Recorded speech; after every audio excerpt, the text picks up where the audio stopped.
Welcome to the Washdown podcast, episode number 49. I know, we're at almost 50. Glad you guys have stuck around. This week on the podcast, we have retired fire captain Chris Wallace. Chris is a legacy guy. His great-grandfather, his father, all served in the fire service. So it's kind of like the family business. So he stops by today. He recently retired, and we talk about that a little bit and about the importance of having a plan of something to do after you retire. And we talk a little bit about leadership. So hope you guys enjoy it. So here you go. Episode number 49 of the Washdown podcast with retired fire captain Chris Wallace. Filling in for Slammy. Yep. He said he'll be back in like January, maybe. So I don't know. We'll see. He needs to be careful. So, yeah. How do you boys like the weather now? 70 degrees yesterday, and holy shit, it's cold today. I just got back from Mexico where it was 85. Oh man. Yeah. I saw that you kind of have a tan now. Yeah. It was interesting. How so? The roads sucked when it comes for bikers. Mm-hmm. Like lots of real bad seams, potholes, Mm-hmm. sand. Mm-hmm. Lots of sand. Yes. There's a lot of desert in Mexico. Yeah, 4 of us laid our bikes over at the same time. Oh. Yep. Like chunks of the road were just missing. Like no cones or anything. They were just like, oh shit, there's no road. Like 5-foot section just falling off. Sweet. That happened to one of our DJs here in town. Was riding his bike down to Cabo. Yeah. Had a picture. Road, nothing. Yeah, it was just It just ended. yeah. Did you take your GoPro and video all that stuff? No, You didn't do a documentary? literally just like the whole way. Now, once we crossed the border back, Mm-hmm. like literally as soon as you get into Arizona, some of the most beautiful scenery I've ever seen riding. Yeah. Absolutely amazing. The whole way from the border back to Phoenix was beautiful. That's why we've been trying to plan a ride out there for 2 years now. Probably So, had to go another year. Yeah. yeah, resort. So this was my first trip to Mexico, but I didn't know. Like, I guess there's like all inclusive, Mm-hmm. and then there's just like Regular? regular. So we did regular because there's a bike rally in the town. The rally was cool. The resort was cool, but like, Expensive. no, it wasn't even expensive. It just like, for example, like we rented side by sides, right? Yeah. Mm-hmm. So we rented side by sides. We rented 3 of them. One of the guys rolled his. Well, when we came back on the contract we signed, they just wrote on the side of the contract in blue pen, like, if you rolled $5,000. And then they tried to screw him over for another $5,000 in damages, which was maybe $800 in just plastic damage. And like they called the cops out, and we were like, "Oh, this is just civil. Like, we'll just argue it later." The cops were like, "No, you got to pay an hour. We take you to jail." I was like, "How much money are you getting out of this?" Yep. So like that stuff, like that sucked Mm-hmm. because we all had to ante up for it. Yeah. But then No, I don't think I would have. Whoever rolled it would have paid for it. well, $10,000. I mean, he's paying us back, but $10,000 at the time. Yeah. So like people were saying, like in the all inclusive resorts, that's just part of the thing. Like you don't have that problem. Yeah. So like that was, the town was kind of annoying because everyone was just trying to sell you knockoff shit. Yeah. It was just, the resort was cool, the experience was cool, but I'd much rather have rode around in Arizona for a week than. Yep. So, but yeah. Yeah. But now that Now you know not to take your bike across the international border. true, but now That even goes for Canada. now that you're retired, you have all the time to go do all that shit and let me know how it is. Yeah, report back. Yeah. Yeah. Thanks, Chris, for coming on the show. We appreciate it. So Certainly. why don't you just start from the beginning? Tell us a little bit about yourself and why you're here. Alrighty. I am a recently retired fire captain. I was a captain for 27 years. So I'm just trying to get used to the retired life. I haven't quite meshed yet. Well, it's been 2 weeks. Yeah. Hey, what's it like sleeping all night? Oh man, it's great.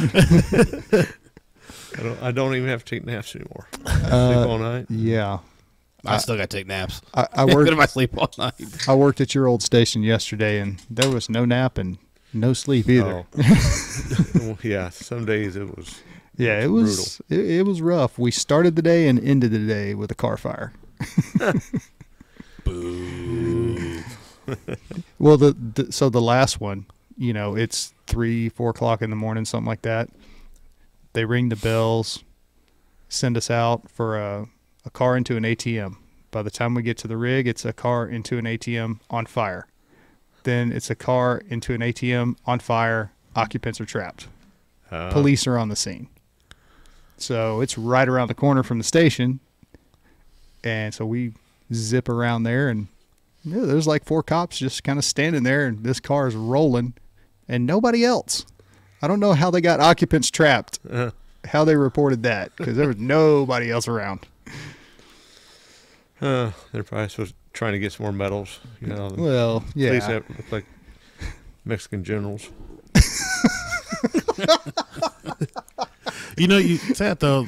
My station on the different shift had a car fire at like 6 in the morning, right? Right into shift, and they're just like, all right, let's take the pole and let's take the hook and stir some shit around in the back, make sure there's nothing there. Yeah. They stuck it, and there's like, oh, that's guts. They're like, oh, there's a body back here. Yeah. So they didn't get off shift for about another couple hours. Yeah. Thankfully, that was not the case this morning. So That's why you always check. yeah, it was pretty obvious there was no one in there. Let's just say that car, damage ain't gonna buff out. But was the ATM correct? Yeah. That's probably why the cops were there, guarding the ATM. He's like, you know how to crack this thing? Yeah, 70 mile an hour. Yep. That'll do it. Hold my beer. Watch this. Just the videos on YouTube here recently and Facebook about people they buy old ATMs. Yeah. And you can actually purchase it, and how they break into it and all that. It's even with the high powered tools, it still takes a long time. Yeah. If I had that, I would do it and then They just find money. put Monopoly money in it. And just like sit on a corner, just distribute Monopoly money to people. Just watch them kick it and stub their toe. That'd make my day. It's the simple things in life. The crap that we think of. Oh. So, 27 years as a captain at what we've established is a fairly busy station. It is entertaining. Yeah. Now what? Yeah. Now what? I mean, I know that this is basically a redo. So I was wondering if somebody was going to say this is take 2 or not. yeah, this debating is take 2. We had some technical issues the last time whenever you came, and we really appreciate you coming back. No so problem. It's just Jeremy's fault. yeah. I am not the person behind the computer. It's Jeremy's fault. I second that. Yeah. You know what? Ultimately, All in favor. yeah. Aye. Ultimately, as the leader, I have to accept responsibility for your failures because that means that I didn't train you up correctly. And so, yes, it ultimately is my fault. Yeah, that's what we said. Yeah. Yeah. So get ready. You're just for, saying the same thing we're saying. Get ready for some more micromanaging. You could just say you are right. And Hey, man, remember that sick day? Let's not turn that into a 2-week notice. Oh, I could be at home right now watching basketball and eating ribs. yeah. But I'm here helping you. Can I come over? Yes. Thank you. You're not invited. Chris can come. Oh, so why don't you tell us your story, Chris?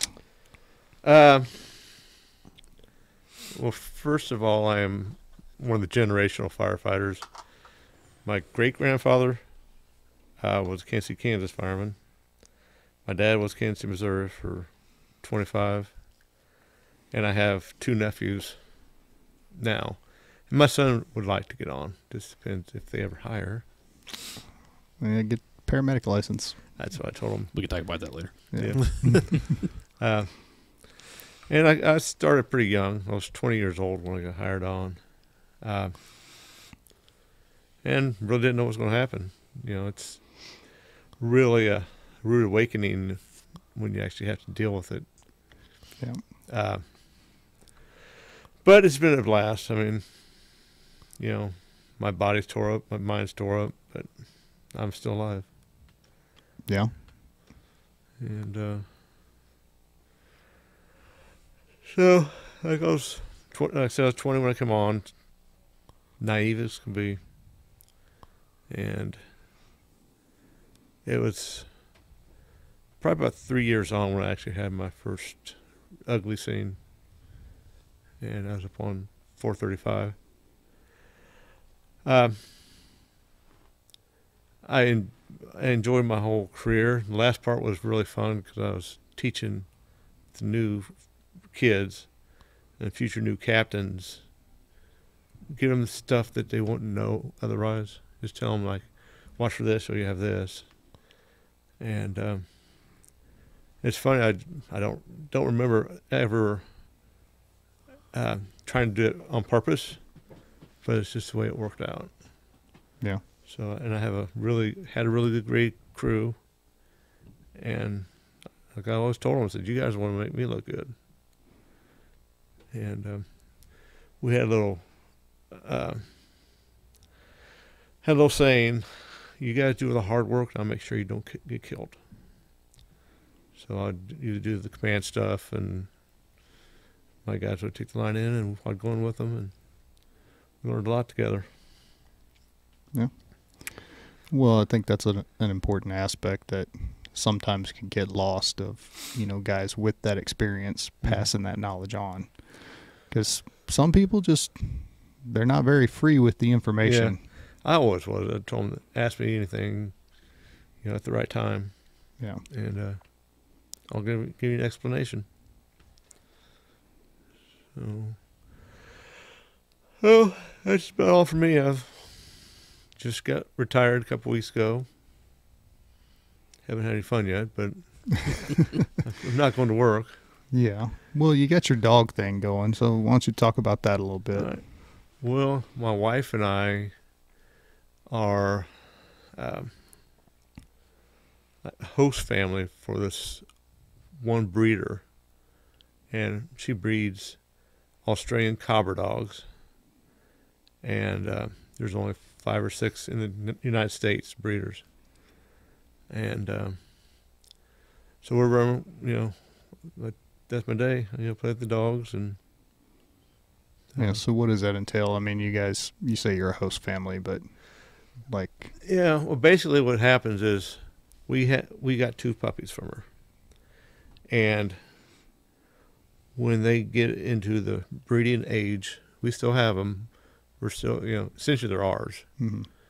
And for 5 years, then they legally become ours. And they're a trip. They're funny dogs. They're, you know, love to play, and they're very humanity oriented. You know, if you were feeling bad right now, one of the dogs will come up, put their head on your lap, just to give you a little peace. So it's a real intuitive breed. Very much so. So what got you into that? I was thinking about when I retired to do dog breeding, and we happened to run across this woman at PetSmart. She had one of the dogs in the class, and it just so happened that we had a fatality fire the night before. So I was a little bummed out, and first thing he did is come and put both his hands on my shoulders and just snuggled in. You know, they're very good at reading people. See the things that we don't see, they pick up on it, and those keen senses, and Yeah. so they make great therapy dogs. Yeah. Is that what you're kind of training them for? Yeah, or what exactly. you're going to breed them for? We can breed them. Then when they reach their 5 years, we're going to really get them trained up for therapy dogs. What's their average lifespan? These will go a while. I think 15 or 17 years. That's pretty good. Yeah, That's pretty long for a dog. They're extremely well. And these dogs they're crazy fast too. They zoom all over the place and come hit me at 1,000,000 miles an hour. That's always fun, isn't it? Yeah. I like getting my legs taken off in front of me. Yeah. I got an Australian Shepherd that likes to just cut right in front of you, herding dog. Yeah. So she wants you to go the way that you want to go. And she tripped me the other day, and luckily I fell onto the couch. Yelled at my wife, like, your dog is trying to kill me. So our Border Collie still does that. The German Shepherd likes to walk either right in front of me or like kind of next to me, but a little bit behind, and like kind of hold my hand with his mouth. Yeah, welcome to the life of having a German Shepherd. I love him. I think he's great. He's smart as hell. And then the other two like to stand right in front of me, no matter where I step. The two bullies. Yep. They're the ones that took my legs out when KU beat Texas. Sure. We're going to say it was the dogs. It was. You just got so excited. I did. I jumped up. I was like, oh, my God. Bam. Hit the ground. It hurt like hell, too. Well, so are those dogs, are they bigger dogs, smaller dogs, medium size? Yes. I don't think of, They okay. could, like the doodle sizes, Okay. or poodles, or what the heck they are. You talking about the Labradoodles or the Poodles? Poodles, because Okay. that's the part of the base of this breed. But they have all three sizes. You can have teacup, you can have medium size, and a big side, which about 60 pounds is the big one. Okay. And the ones we have are about 30 pounds. Okay. Yeah, had never heard of those dogs before you mentioned Yeah. them last time. They're so really cool dogs. I just like dogs. well, yeah, me too.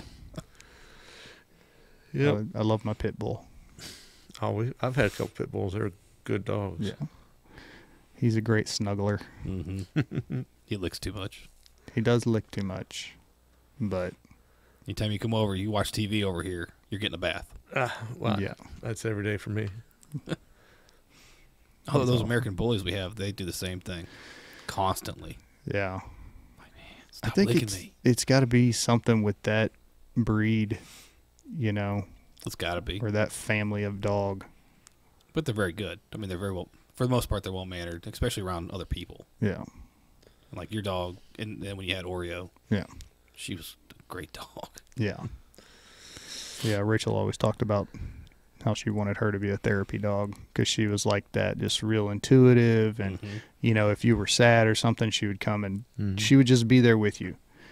Brownie, he can't do that. He's a fixer. So he'll come and he'll bring a toy and shove it into your face or your lap, or he'll just sit there and just lick you and lick you and lick you and lick you and lick you and lick you and lick you. I could go on, but I'll stop. So, but yeah, he's the fixer. So, I could see Oreo being a good therapy dog. yeah, she would have been. She would have been, yeah. Yeah, she really would have been. So, yep. That's going to be my days. We're going to do some traveling and stuff like that. But Yeah. Go somewhere warm. Here pretty quick. that's the first winter we're doing. We're going down to Florida to find a house. And that's the story of how he became a snowbird. Yeah. Yeah. I can't blame you guys, there. Yeah. When you guys planning on heading down? We're going to really start looking this January. Okay. Once we get through all the holidays, and Yeah. then we're going to try to find a house down there. Yeah, I don't know if I'd wait that long. It's fastly getting cold. Yeah. Yeah, I know. I think we had our last nice day. Yeah. Yeah, that's kind of rough, but I want to say it's my lifetime. Yeah. Yeah, enjoy your last winter then. Yeah. The last time seeing snow. Yeah. Unless it's on TV. Hey, look at those idiots back home. Hallmark movies. Hallmark Christmas movies. You're always going to see snow. It's always snow. Which that's already started. Yeah, it snowed on me the other day.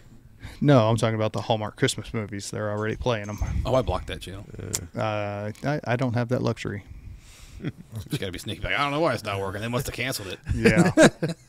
I had to download a whole new app. Yeah. On 4 different devices.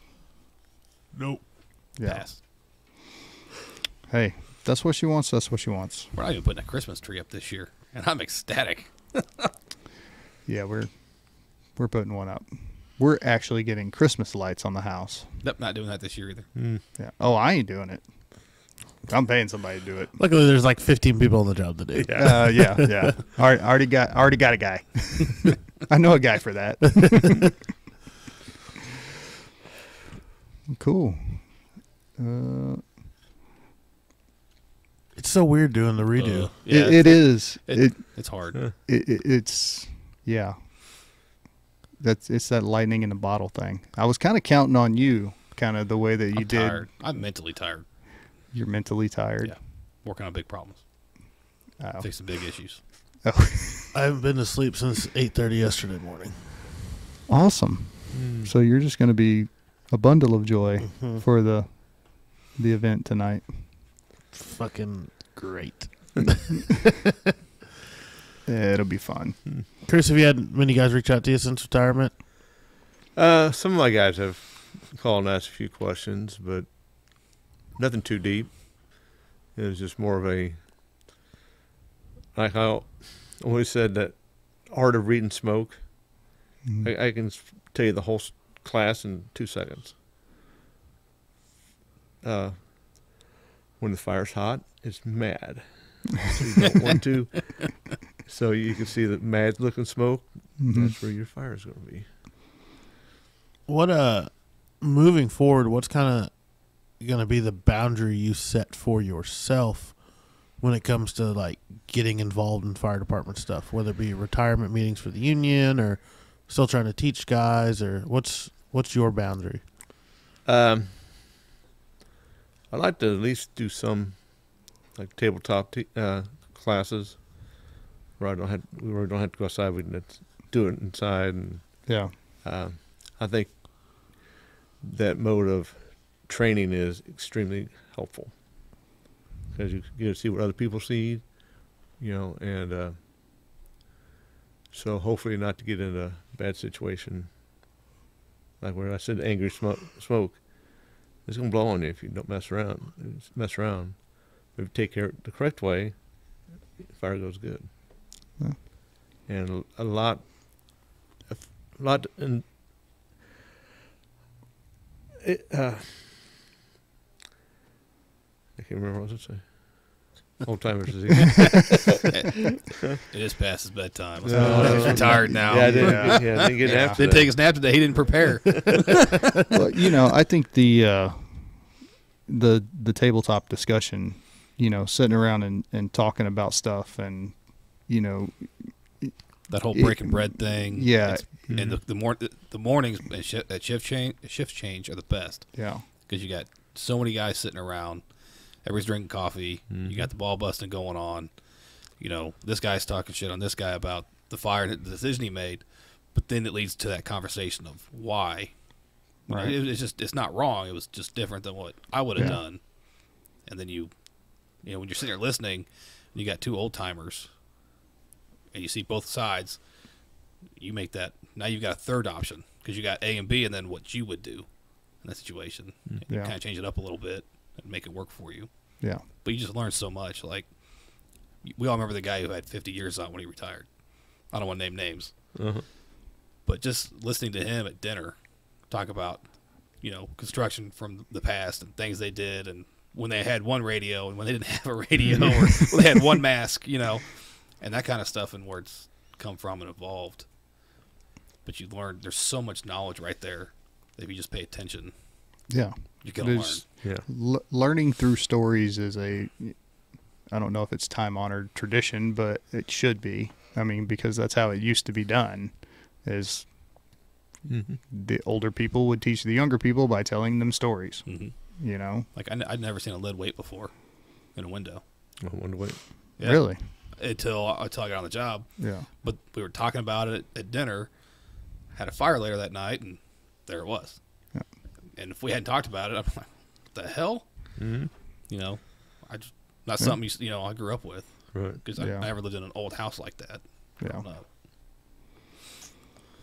It is crazy how in this job there's that sneaky thing of like, oh, hey, we just talked about this today. And it happens. Here it is. Yep.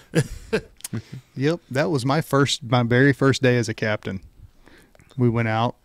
I was DSOing, and we went out with a company, and we were doing hose line deployments up to like the 4th floor in this apartment complex, because it was one of those weird ones where, the pumpers has to be over here on this side because there is no other side for them to park. And then they have buildings in the back, so you got to run a hose line all the way through and then up to the 4th floor. And, we did it a couple times. We're all sitting there talking about it.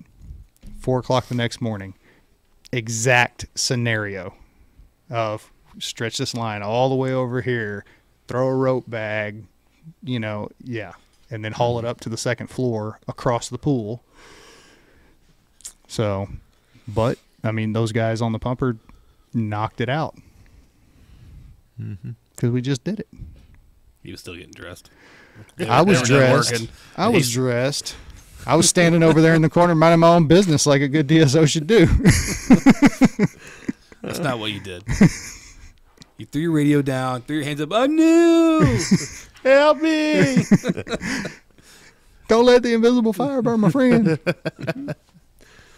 So, Jeremy, I guess I'm curious from a new guy here, and what questions you would have for Chris, like being the new captain to the retired captain. Because, I mean, you're just the amount you've learned in, 2 or 3 months you've already been a captain? There's been longer than that already.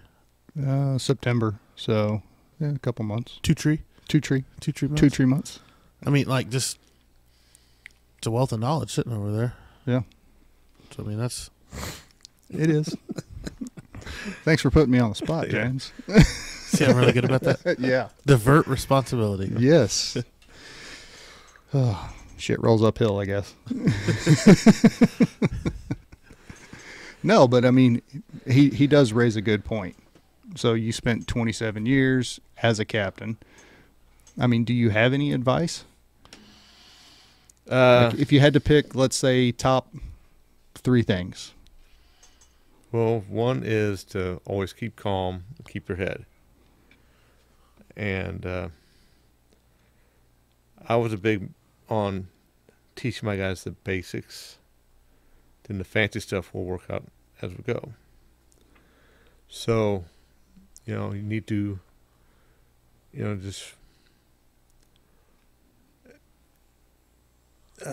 just watch what's going on.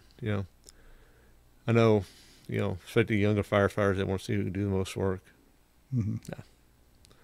Yeah. I'd like to watch them work, but and I'm getting a little bit better about it, but I found that's part of.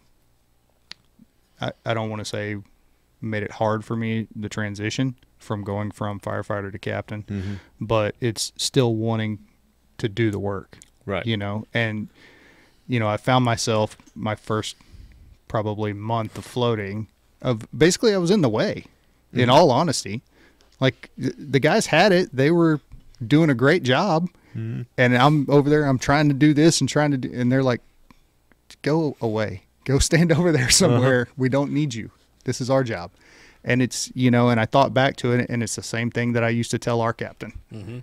Hey, go stand over there, get out of the way. This is our job. And now that I'm that person, it's like, okay, I need to step back. And I found myself doing that more and just letting them do their, what needs to be done. And if I see anything, I say something, but I haven't had to say anything. Right. I mean, I've been very, very fortunate that everybody that I've worked with since I've been promoted has been jam up and on it. Yep. So. Well, that's part of, working in a busy district too. Everybody knows what's going on. Yeah.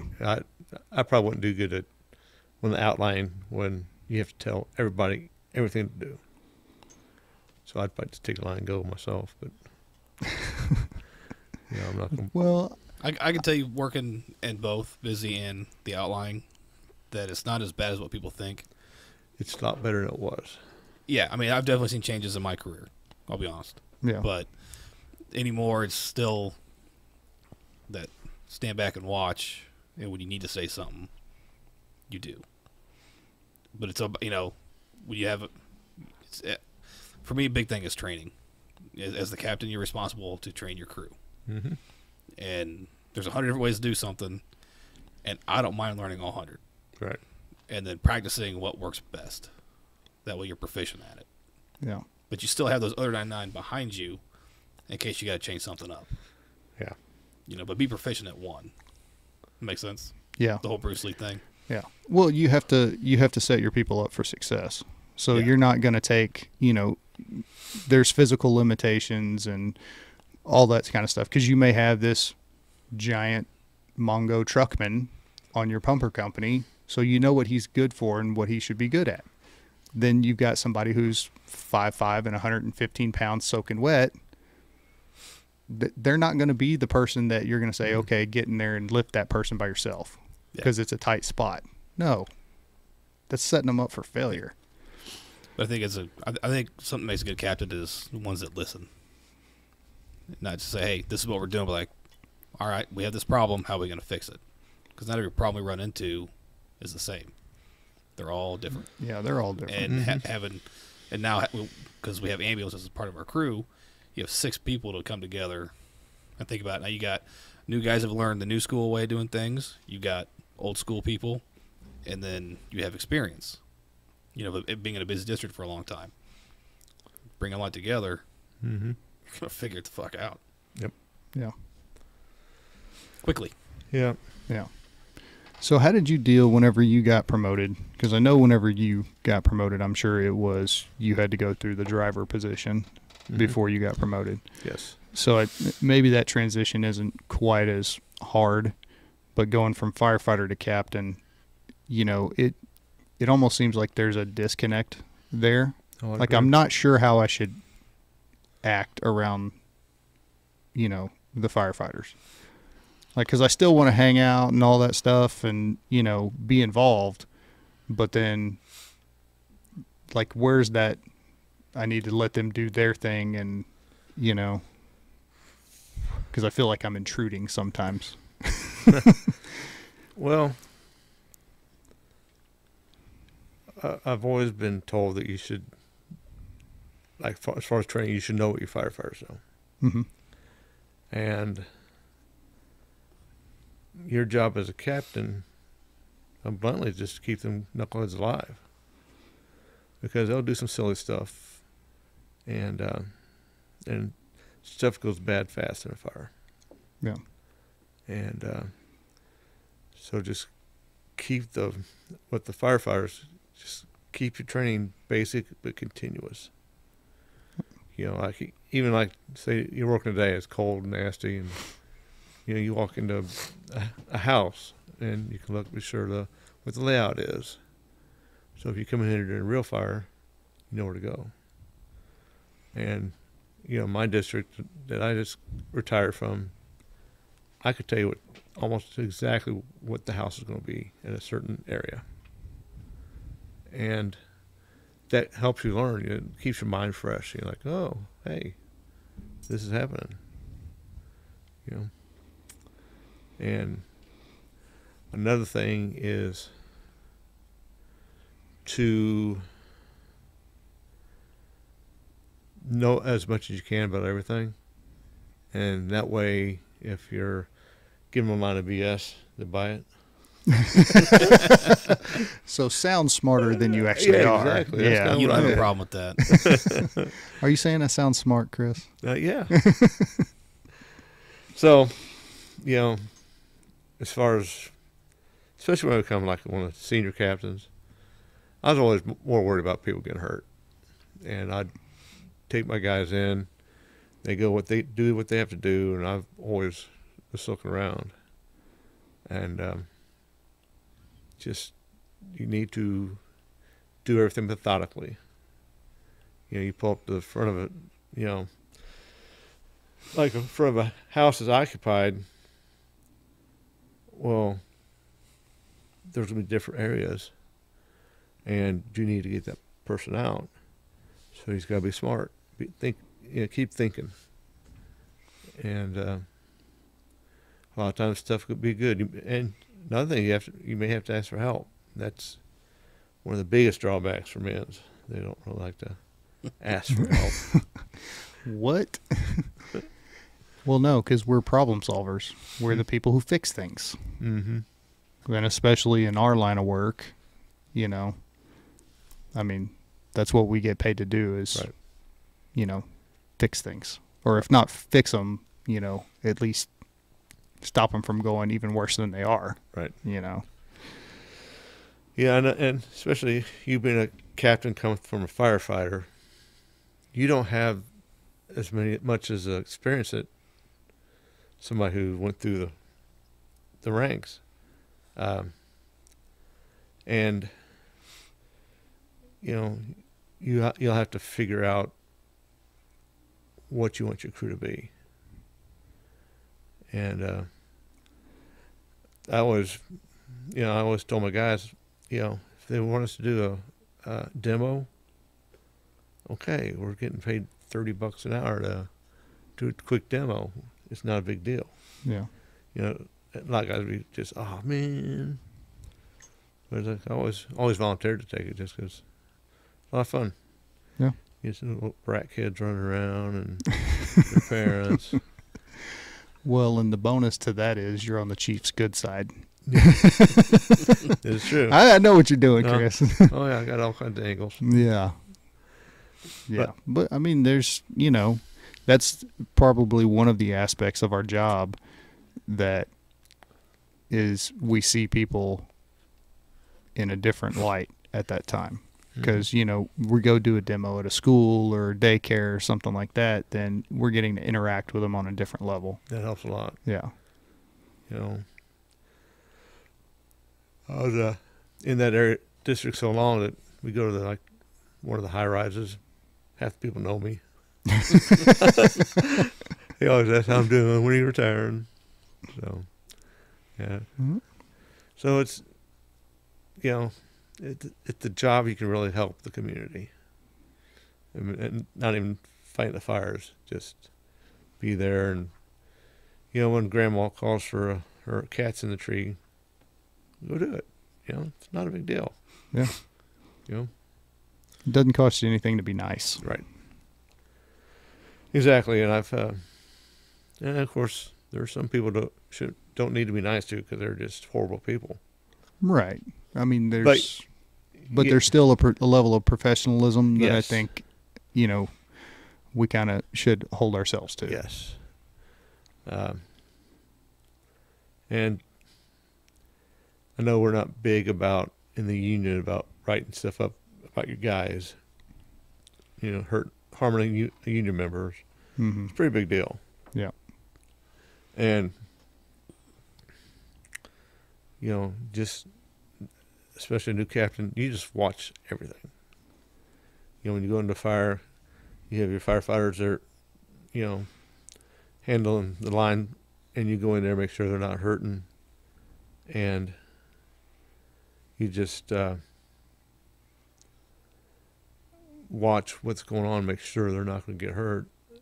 You should be fairly close to them, but not necessarily on the line, because there's a lot of people wear blinders into a fire. Mm-hmm. Go straight for the fire. Yep. That's not necessarily what you need to do. It's okay if the structure was viable, we'd stay in there all day. But when you start having collapses stuff, that's when you get out. Yeah. Yep. That's kind of been what I've done. I've thankfully had good captains, during my career that have done basically the same thing of, hey, you guys take the line. I'm going to be right there with you. Mm-hmm. I'm going to be looking at the overall scene. Right. And I'll tell you, what to do, where to go, and all that stuff. But I want you to be learning this stuff as well. And that's kind of what I've tried to model myself after. Yep. Yeah, a lot of times, if the crew works well together, amazing things can happen. You can do stuff that's, you wouldn't even thought of. Yep. And I've always, I seem to get a lot of training issues I had to deal with because, like, they'd send me the subs every time they had a sub in Fire Academy. And we had this drill. Basically, the apparatus bay is your building you're in, Mm-hmm. and all the stuff that happens with that. And turn the music up loud. And, used to have one of my firefighters was a Marine Corps drill instructor. So he would yell at them kids, and we'd keep them all wound up. And after we're done, I'd always critique them. And I usually tell them this is an unsolvable puzzle. And there's only a couple of guys who have actually passed that test. I told them, if you're going to fail, that's fine. I want to see how you fail and what you do when you're in trouble. And it's almost a constant thing that you need, especially firefighters, need to keep in their minds. And you as your captain, like if you, we had a house that was converted to a church, and it's really weird setup. So we looked at it, and after it was an EMS call, so I kind of quizzed him on what's the bad things that could happen in this building. And I think especially the training on your district is probably most important. Mm-hmm. And especially learning the streets. Yep. Knowing where you're going is kind of important. Yes, it is. And that little map thing we have isn't always right. No, it is not. And it doesn't always tell you the fastest and best way to get there. Exactly. So that's just more of the technologies coming into the job, Yeah. A lot of people, old folks like me, find it harder to have change. But not all change is bad. You have to keep an open mind. Yeah. The thing that I like about the tablets is sometimes you get more information. Yeah, I did like that, but for the most part, our little map thing was a second best person in that district, and yeah. So. Yeah. Well, it's nice, especially for me, because I don't live in that area, haven't spent a whole lot of time in that area, mm-hmm. and I just don't know it. Right. And there's no way within the short time that I've been there that I would know it as well as somebody who's been there for a year, 2, 3, right. 4 years. So it helps me with if they do get turned around or twisted, or we're coming back from the store or whatever, and we catch a call and it's they're leaving from somewhere other than the station. Mm-hmm. It's like, hey, what's my next turn? And I can be helpful that way. Right. And it's all a team thing. Everybody's absolutely. got their specialties, and Yep. And if it's just a brain dead firefighter, I just tell what to do. That's what I do. Yeah. It's and I've said it several times, but firefighting is very much a team sport. Mm-hmm. Because if everybody's not doing what they need to do, then the team is going to fail. Right. If everybody's pulling their weight, doing their job, you're going to be successful. So yeah, you just got to. The main thing is get everybody on the same page. Yep. Yep. So like we used to have, we would pull a line one, no matter what. So my firefighter or driver would know which one we're on. Mm-hmm. And because you get 3 or 4 lines coming off, your captain's going to have the water. Yeah. Yeah, and don't give water to somebody else before you give it to your own crew. Yeah, that's a bad sign there. It's interesting, even just, you guys are kind of talking about the tablets and whatnot, how just the technology and the service has changed, and how, like, what still can be an awesome tool, especially in improving communication, things like that, can also become a hindrance because we all know those people that are dependent on them, Oh yeah. like are watching it more than the road to see where they're going type thing. If you're driving, you shouldn't be looking at the computer. Yeah, Period. yeah. That's where the team thing comes in.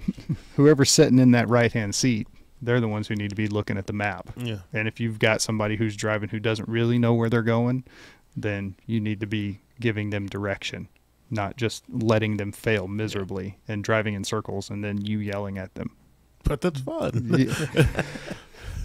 Okay, you're a right seat rider too, so That's why nobody wants to work with Moran. Yep. I'm just saying. Never taking overtime at that station. I wouldn't. No, I'm just the blow right past the street. Then the hey, where are you going? That's me. Yeah. Know some people like that. I've done that a lot. But it's nothing serious. Yeah. No, if it's a serious call, it's different. Yeah. Whether when I'm like, hey man, what you doing? You're fucking up. Yep. Even like in the back of the ambulance, you learn how many turns it takes to get to the hospital. yeah. Like you just know. Yeah. And then like all of a sudden you're like one too many turns. Like, hey, where are we at? Yeah. Well, I I think looked up and I was like, there goes that. Hey man, where you going? And he's telling me the hospital. I'm like, what, the one up north? Like north? We don't go there. Oh. that's where I'm from, though. Or we're going to a completely different hospital. It's like, hey man, you gotta go south. Yeah. Oh, I'm going south. No, you're not. South is the other direction. Well, like the station that we used to work at, it was pretty close to Main Street, so we had east and west addresses. Well, you know that super awesome new speaker system we had in our station that we didn't ever have. You couldn't understand what they were saying, so we would come out of the bunker room 2 a.m. I heard east, I heard west. Let's give it a shot. I heard a number street or a name street. Yeah. Oh man. Well, Chris, thank you so much, brother. Surely. Come back anytime. on. I'll come back on whenever you guys want me to. All right. Well, we appreciate it. Enjoy your retirement. Yes. I'm going to. I need to go home now because wife's out of town. I have all the doggies, and we'll play. I'm gonna go with him. Yeah. Yeah. See you later, Jeremy. Bye, Felicia. All right. Well, like we end every podcast, thanks for stopping by. If you're having an issue, there are resources out there. If you know somebody that's having a resource or having an issue, let them know there are resources out there. Reach out. Let them know you care. So thanks for stopping by. See you next time.